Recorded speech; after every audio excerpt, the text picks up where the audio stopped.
अररिया जिला अंतर्गत हम सारी सरकारी भूमि को चिन्हित करके गूगल अर्थ सॉफ्टवेयर पर प्लॉट करा रहे हैं। धरातल पर सरकारी भूमि के कोऑर्डिनेट्स लेकर उन कोऑर्डिनेट्स को गूगल अर्थ सॉफ्टवेयर पे यदि प्लॉट करें तो KML फाइल जनरेट होती है।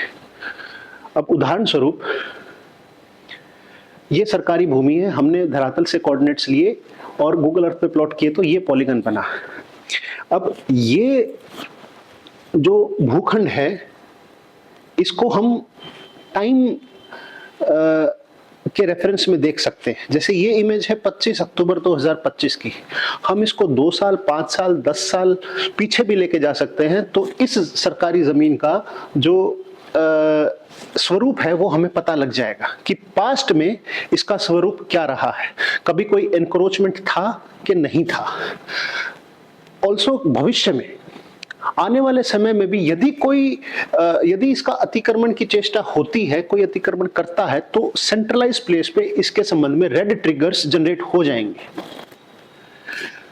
तीसरा इसका जो बेनिफिट है कि यदि हम सरकारी परियोजना के लिए किसी भूमि का चयन करें तो इस उपयुक्त भूमि, सभी जो चिन्हित सरकारी भूमि है उसमें से उपयुक्त भूमि का चयन करना सरल हो जाएगा।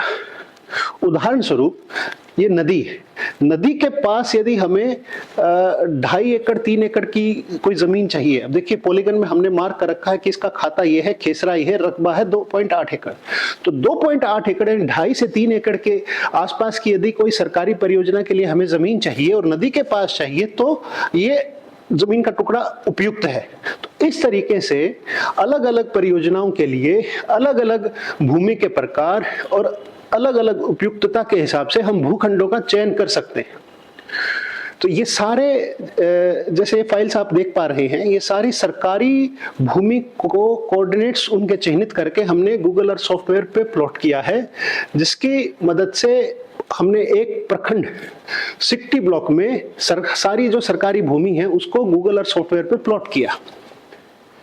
अब इससे 3 फायदे होंगे हमें। नंबर 1, यदि सरकारी भूमि का पास्ट में कभी अतिक्रमण हुआ है तो वो हमें पता लग जाएगा कब अतिक्रमण हुआ है। भारत नेपाल सीमा के संबंध में इंटेलिजेंस के हिसाब से ये इंपॉर्टेंट हो जाता है to connect back the dots.